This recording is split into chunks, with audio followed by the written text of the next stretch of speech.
কলকাতা টিভিতে আপনাদের সকলকে স্বাগত। আপনাদের সঙ্গে রয়েছি আমি অঙ্কুর।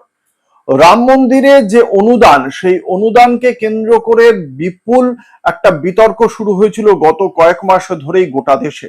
প্রায় ৩,০০০ কোটি টাকা যে অনুদান জমা পড়েছিল, সেই অনুদান চুরি গিয়েছে বলেই অভিযোগ ছিল বিরোধীদের পক্ষ থেকে, যার তদন্তও শুরু হয়েছে, কয়েকজনকে গ্রেপ্তারও করা হয়েছে।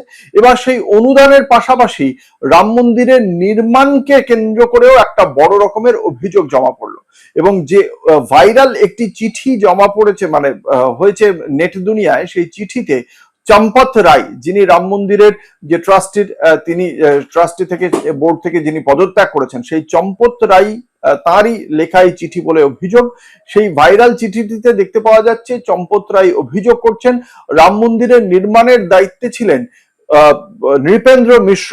যে নৃপেন্দ্র মিশ্র একজন আমলা, যিনি প্রধানমন্ত্রী নরেন্দ্র মোদীর অত্যন্ত ঘনিষ্ঠ বলে দাবি করা হয়েছে, এবং সেই নৃপেন্দ্র মিশ্র তার কথাতেই হতো সমস্ত কিছু, এমনটাই অভিযোগ উঠছে। রাম মন্দিরের নির্মাণ সংস্থা হচ্ছে লার্সেন অ্যান্ড টুব্রো। যাতে এই পুরো বরাত লার্সেন অ্যান্ড টুব্রোর কাছে গিয়ে পৌঁছয়, সে বিষয়ে নৃপেন্দ্র মিশ্রই, বোর্ডে অনেক সদস্য থাকলেও তিনিই নাকি সে বিষয়ে সিদ্ধান্ত নিয়েছিলেন। দ্বিতীয়ত, তার যে রাম মন্দিরের নির্মাণের যে আর্কিটেকচার, তার সেই বিষয়ে সেই প্ল্যানিং কারা করবেন, সেই প্ল্যানিং এর জন্য দিল্লির একটি সংস্থাকে বরাদ দেওয়া হয়েছিল। সেই সিদ্ধান্ত নৃপেন্দ্র মিশ্র নিয়েছিলেন বলে ওই চিঠিতে অভিযোগ করা হয়েছে।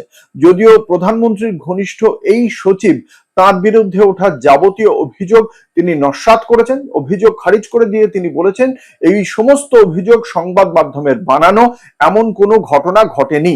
তবে এই তার বিরুদ্ধে যেটা যদিও বলা হচ্ছে যে মোট ট্রাস্টে 15 জন সদস্য ছিলেন বটে, কিন্তু অধিকাংশ সিদ্ধান্ত নৃপেন্দ্র মিশ্র একাই নিতেন। এবং লার্সেন অ্যান্ড টুব্রোকে যেমন নির্মাণের দায়িত্ব দেওয়া হয়েছিল, মন্দিরের নকশা এবং নির্মাণ সংক্রান্ত কাজের জন্য নয়ডার একটি ডিজাইন অ্যাসোসিয়েট সংস্থা বাছাইয়ের ক্ষেত্রেও এই নৃপেন্দ্র মিশ্রের ভূমিকা ছিল। খুব স্বাভাবিকভাবেই একটা অত্যন্ত গুরুত্বপূর্ণ অভিযোগ, সরাসরি প্রধানমন্ত্রীর ঘনিষ্ঠ আমলার বিরুদ্ধে এই অভিযোগ, যে অভিযোগ অত্যন্ত সংবেদনশীল। যদিও তিনি এই অভিযোগ সম্পূর্ণ খারিজ করেছেন।